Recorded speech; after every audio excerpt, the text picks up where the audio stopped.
Curious George blasts off. This is George. He was a good little monkey and always very curious.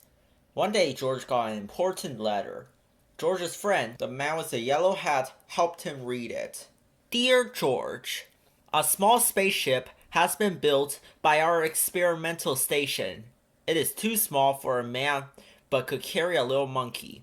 Would you be willing to go up in it? I have never met you, but I hear that you are a bright little monkey who can do all sorts of things. And that is just what we need. We want you to do something nobody has ever done before.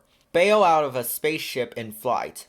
When we flash you a signal, you will have to open the door and bail out with the help of emergency rockets. We hope that you are willing and that your friend will permit you to go. Gratefully yours, Professor Wiseman, Director of the Science Museum. George, he said, Professor Wiseman needs your help for an experiment. He's built a rocket ship to travel into space. It is too small for a person to ride it, but it is just the right size for a clever monkey. George thought and thought. He had never been to space before, but he was very curious about it. Do you want to go into space, George? You will have to be very brave. George was glad to help. George and his friend set out for the museum at once to talk to the professor and meet the other scientists. We are so happy you are willing to help us, George, said Professor Wiseman. Let's gather everything you need for your flight.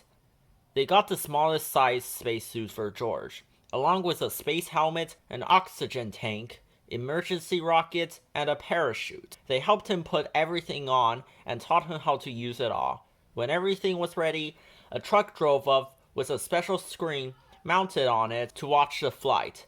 Everyone got on, and they were off to the launching site.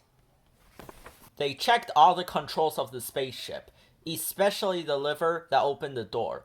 George tried it too. He was very excited to go to space, but he was excited to come home too. Finally, the great moment had come.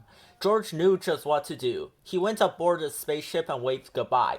Then, 5, 4, 3, 2, 1, blast off!